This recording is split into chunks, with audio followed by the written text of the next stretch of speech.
मित्रांनो, हे वासरू आपल्याला गुलालात माखलेलं दिसतंय आणि आज कपाळाला मालकांच्या गुलाल लागलेला आहे आणि ह्या गुलालासाठीच हे बैलगाडा क्षेत्र चाललेलं आहे. आज बघूया कुठल्या गावचं वासरू आहे, कारण बऱ्याच लांबून बैलगाडा मालक येते ती बैलगाडा शर्यतीत सहभाग घेते ती. अपयश भेटतं, यश भेटतं, पण खेळ तसाच चालू ठेवतो, कारण आशा असते की एक ना एक दिवस आपला दिवस येईल आणि आज त्यांचा तो दिवस आला आणि गुलाल भेटला. कुठल्या गावचं वासरू आहे आणि तुमचा परिचय सांगा. वासरू हे तासगाव तालुक्यातलं खुसगाव गावचं आहे. हम्म.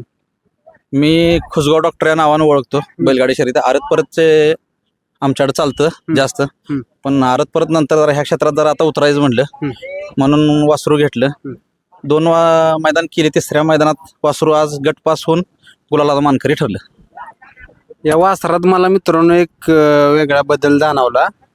वासराचे शिंग बघितली, सगळे केस कापलेले शिंगाच्या कडची, कानाची बघितली तर देखणं आणि म्हणतात का नाही नाद असतो या क्षेत्रातला, तुम्हाला भरपूर नाद दिसतोय, कारण एवढं लक्ष बारकाईन कोण देत नाही, जनावर असं ठेवत नाही टापटीप.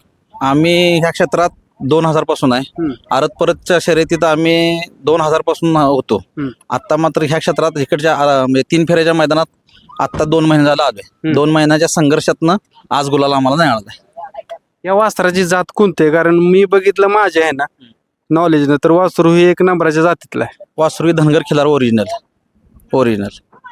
कारण ही जात जुन्यातली आपली लोक म्हणायची की ही जात जर दावणीला असेल तर मालकाचं एक ना एक दिवस घरवर आणणार आणि नाव करणार, आणि सुरुवात आज त्यानं करून दिलेली. आज सुरुवात करून दिली त्यानं. आज संघर्ष होता 2 महिन्याचा आमचा, पण आज मिटला तो संघर्ष. आज वडे रायबागच्या बैलामुळे संबंध आमचा ही झाला आज. सर्जा वडे रायबाग गावचा, वडे रायबागचा सर्जा. आता त्या भागातल्या शर्यतीत आरत परतच्या आणि ह्या 3 फेऱ्यातल्या शर्यतीत आज काय वेगळा फरक जाणवला? एवढ्या वर्षाचं तिकडं तुमचं आरत परतचा आणि 3 फेऱ्यात इकडं सहभाग, एवढाच फरक आहे की सुकसपती शर्यत आहे. 3 फेऱ्यातली शर्यत आहे हे सुकसपती आहे, बिगर त्रास, बिगर कशासाठी म्हणजे तिकडं आरत परतच्या मैदानाला जरा त्रास होतो, बैलांना त्रास होतो आणि माणसांना मालकांना पण भरपूर कष्ट करावं लागतं. तसं इकडल्या बैलांना कष्ट जादा करावं लागत नाही. बैल कसा ठेवावा तर मित्रांनो ह्या मालकांच्याकडे ठेवावा. एवढं लक्ष बारकाईनं द्यायचं म्हणजे तसं ही नाही, कारण काय होतं माहिती आहे का, माणूस आपल्या वेगवेगळ्या गोष्टीत नसतो, घरच्या अडचणी असतील, आपला जॉब असेल, व्यवसाय असेल. आता त्याची शिंग जरी बघितली तर त्याच्यावर स्क्रॅच नाही. होय, कसं आहे, नाद केला तर तो परफेक्ट करावा, नाहीतर त्या नादाला जाऊ नये असं म्हणतात का ना, तसं असतं आमचं काम असतं. आम्ही 2000 पासून क्षेत्र शर्यतीत आहे. आपल्या घरात आता 6-7 बैल आहेत, 3 फेऱ्याचे आहेत, आणि आता ही 2 वासरं आहेत ते 6-7 बैल आहेत ते आरत परतचे आहेत, आणि 2 वासरं आता आम्ही इकडे तयार केल्यात 3 फेऱ्यातले. दोन्ही वासरं चांगले पळतात. या वासरू ज्यावेळेस खरेदी करता तुम्ही त्यावेळेस काय काय गोष्टी अशा बघता का प्लस पॉईंट, की बाबा हे वासरू पुढं काम करेल, आपलं नाव करेल? महत्वाचं कसं आहे, इमारत बांधताना पहिला पाया मजबूत असावा लागतो.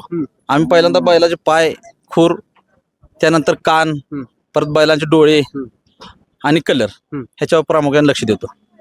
हा सफेद आणि पांढरा कलर म्हटलं ना तुमच्या इकडे प्रसिद्ध आहे. पांढरा कलर दिसणारच दावणीला, 100% दिसणार. पांढरा आणि कोसा कलर मध्ये मिक्स बैल आम्हाला चालतो जास्त प्रमाणात कोशावानावर. काय वैशिष्ट्य जाणवतं त्याचं वेगळं म्हणजे बैल कडक आहे आणि बैल 2 फेरे 3 फेरे जरी पळाला तर कंटाळत नाही कसलाच. आता आम्ही कमीत कमी 100 किलोमीटरवरून आलोय तरी सुद्धा बैल 2 फेरे पळून सुद्धा अजून तुम्हाला कसा दिसतोय बघा. शी वैशिष्ट्य आहे बैलाचं. त्याचा पारा बघितला तर वाटत नाही पळाला. पळाला असं वाटत नाही तुम्हाला. मित्रांनो, हीच खिलार म्हणतात का प्युअर कोसा खिलार किंवा धनगरी खिलार जातीचं वैशिष्ट्य आहे, की बैल जरी 3 फेरे 4 फेरे पळाला तर त्याचा जो ताव असेल किंवा रुबाब असेल तो हाय असा राहतो. रुबाब हाय असा राहतो त्याचा 3 फेऱ्यात. आज ती झाले त्याच्या गोष्टी. आज गुलाल भेटला त्यावेळेस काय डोक्यात विचार चालू होतं? कारण काय होतं, आज 3 महिने तुम्ही संघर्ष करताय, 3-4 महिने, आणि कुठंतरी या क्षेत्रात उतरलाय 3 फेऱ्याच्या, आणि इथंही दबदबा तुम्हाला निर्माण करायचा आहे.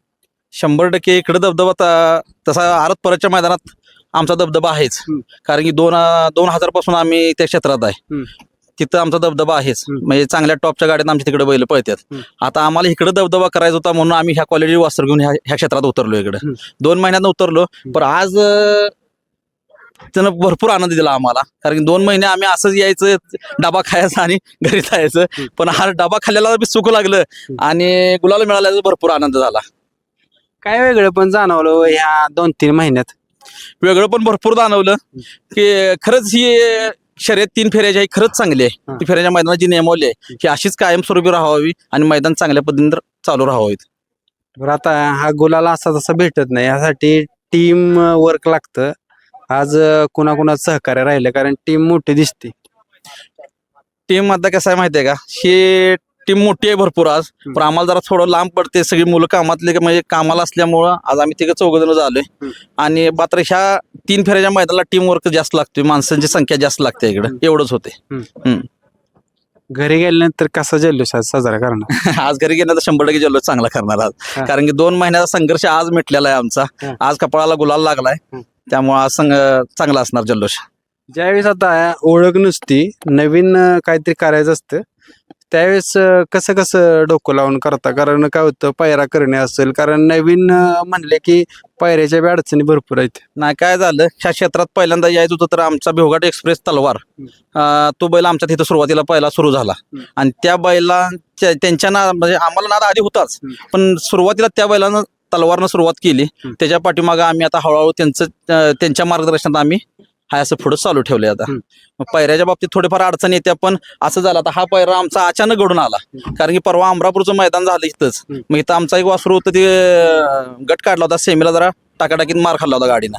मग असंच आम्ही चहा प्यायला इथं बसलो होतो, त्यावेळी ह्या बैलांचे मालक आम्हाला तिथं हॉटेलमध्ये गाठ पडले आणि असं बोलत बोलत विषय झाला. आणि ते म्हणले आमचा बैल आहे का, आम्हाला बैल पुरत नाही. त्यांना म्हणलं आमच्याजवळ 2 वासर आहेत, म्हणलं एक वासरू आम्ही तुम्ही कुठल्या येणार मैदानाला, तुम्ही आम्हाला बैल द्या, 100% तुम्हाला बी गुलाल करू देतो आणि आम्ही पण गुलाल घेऊन जातो असं सांगितलं. त्या शब्दाला त्यांनी पण मान्यता दिली, आम्हाला पण मान्यता मिळाली आणि आज गुलाल निर्माण झाला. म्हणजे सहज बोलता बोलता पायरा झाला आणि गाडी आज गुलालाला पात्र झाली. काय पळाचं कसं आहे त्याचं वैशिष्ट्य? पळायचं काय, सुट्टीपासून तळातनं जे निघतो तसाच हाय, असा पुढे शेवटपर्यंत निघतो. आतनं असू दे. आता गट आम्ही बाहेरनं काढला आज आणि सेमीला 2 नंबर सेमीत 4 नंबर तासावर होता. दोन्ही खांदी पळतो बाहेरनं आतनं कुठनं पण. वेगळं वैशिष्ट्य तर तुम्ही सांगितलं. आता इथनं पुढं सुरुवात चांगली आहे त्याची, पण ह्या खेळात जर टिकून राहायचं असलं असंच, तर बऱ्याच गोष्टीचं नियोजन करायला लागतं. त्यावेळेस या ठिकाणी टिकून राहतोय, बॅलन्स राहतोय. हो, 100% खरं आहे तुमची गोष्ट ही. पण आम्ही काय करणार आहे, ह्या शर्यतीत आमचंच वर्चस्व आम्ही करणार आहे. कारण की आम्हीच आमची बैल करणार आहे 4-5. त्यामुळं शक्यतो पैऱ्याची अडचण म्हणजे ह्या क्षेत्रात आहे, पण पैरालाच करायचं नाही, आपलीच बैल 4-5 करून आपण शर्यत घातली राबवायची, आपण ह्याच वर्चस्व करायचं असं आमच्या डोक्यात आहे. मित्रांनो बघा, पहिलेच बैलगाडा मालक असं भेटले, ती स्वतःचीच बैल 4-5 तयार करायची आणि तीच पळवत राहायचं. म्हणजे पायऱ्याच्या अडचणी असल्यामुळे असं पण केलं पाहिजे, स्वतःचीच बैल पळाली. 100% केलं पाहिजे. कारण काय होते माहितीये का, आज समजा आज गाडी इथं पळाली तर पुढच्या मालकाला पुढे पायरा केलेला असतोय आणि मग आज ही गुलालात गाडी पळली तर अशीच गाडी पुढच्या मैदानाला पळली पाहिजे. पण त्याला थोडा काहीतरी अडचणी असते, त्यांनी कुणाला तर आधी होय म्हणलेलं असते. मग असं होय ना करण्यापेक्षा आपलीच 4-5 बैल करायची आणि आपलीच फोडून रोज मैदानावर गाडी 8-10 दिवसात जाऊ दे, पण ती गुलाल आपल्या गाडीनं स्वतः घ्यावा असं आम्हाला वाटते. पण आता मित्रांनो, त्यांचं हे डेअरिंग म्हणायला लागेल किंवा त्यांचं बॅकग्राऊंड बी तसं असेल. सगळ्यांच्या एवढे बॅकग्राऊंड नसतं, गरीब शेतकरी कुटुंबातली यात जास्त लोक असतात. तुमचं बॅकग्राऊंड बी तसं असेल, एवढी बैल सांभाळायची, एवढा खर्च करायचा म्हणलं. नाही, बॅकग्राऊंडचं तसं काय तुम्ही म्हणू नका. आम्ही शून्यातनं तयार केलेला क्षेत्र आहे. आमच्याकडे सुरुवातीला काही सुद्धा नव्हतं. आम्ही एक शेळी घेऊन, शेळी विकून परत बैल घेऊन छोट्या बैलापासून आम्ही मोठ्या बैलापर्यंत गेलोय. सुरुवातीला लहान एक 25,000चा बैल घेतला होता आम्ही. म्हणजे 25,000चा बैल घ्यायची एवढी सुद्धा कॅपॅसिटी आमच्याजवळ नव्हती. ती बैल आम्ही 25,000चा बैल घेऊन आज आम्ही घरी आपल्या 6-7 बैल आहेत. आता काय व्यवसाय आहे सध्या? आता मी जनावर डॉक्टर आहे, वेटरनरी डॉक्टर आहे. डॉक्टर, आता जर पायरा पाहिजे असेल तर कशा प्रकारचा पायरा पाहिजे तेही सांगा. कारण मुलाखत बघितली की लोक मला भरपूर कॉल करतात की बाबा त्या वासरू सगळं आम्हाला पळायचं आहे किंवा पायरा करायचा आहे. नाही, आता कसं आहे माहिती आहे का, पायरा म्हटलं तर आता कसं आहे, आज आम्ही पहिल्यांदा म्हणजे शर्यतीत 2 महिने आलो आणि 2 महिन्यानंतर आम्हाला गुलाल झालाय. आमची गाडी ह्या बैला संघ अनेक मैदान आहे अशी पळणार. आणि पुढे जर गाडी हायची तर चांगली पळाली तर काय अडचण नाही, आम्ही पैरा काय फोडू शकत नाही, म्हणजे फोडणार नाही. आणि भविष्यात आता शेवटी आपल्या वासराला काय म्हणजे बैल वरचढच आपण बघत असतो कधी पण, त्याशिवाय गाडी गुलालात पण राहत नसत्या, असा विषय. कसा पायरा बघणार जर आता, कारण बैल पळाले की बरेच पैरे येतात. 100% बैल पळायला तर फक्त जोट्याला जोटा लागावा, आणि वासरू काय आमचं आतनं बाहेरनं कसं पण पळते, दोन्ही खांदी पळते, त्यामुळं आतला बैल कुठला जर मिळाला तर आम्हाला काही अडचण नाही कुठेही. आणि कुठल्याही मैदानाला चढात रान असू दे, मातीचं रान असू दे, काय अडचण नाही. आज तुम्ही बघशील आरत परतच्या बैलाला जसा खांदा असतो अवतान केलेला, तसा आम्ही अवता बैलाला खांदा करून टाकलेला आहे. त्यामुळं आमचं कष्ट याबरोबर भरपूर आहे. त्यामुळं आम्हा बैल पुरला की आमच्या वासरांना बैल पुरला की आम्ही नंबरात 100% म्हणजे गुलालात राहणार. बरं, कॉन्टॅक्ट नंबर द्यायची इच्छा आहे की बाबा हा आमचा कॉन्टॅक्ट नंबर आहे, पायरा करायचा असं तर करू शकतो. ठीक आहे. आमचा कॉन्टॅक्ट नंबर आहे 9975809146. तुमचं नाव पण सांगा. माझं नाव डॉक्टर वैभव अशोक देशमुख, खुसगाव. मित्रांनो, त्यांनी पायरा कसा पाहिजे तेही सांगितलेलं आहे. जर पायरा जर करायचा असेल तर 100% त्यांना कॉल करा. आणि त्यांनी सांगितले जर त्या मापाचा बैल जर लागला तर 100% ती जोडी पाहणार.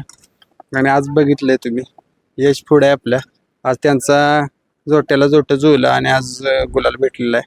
मित्रांनो, आपण मुलाखत घेतली वस्त्राची, मालकांची मुलाखत घेतली, पण काय होतं माहिती आहे का, नुसती बैला पळून चालत नाहीत ती, त्यावर ड्रायव्हर पण तसा चालाक लागतो.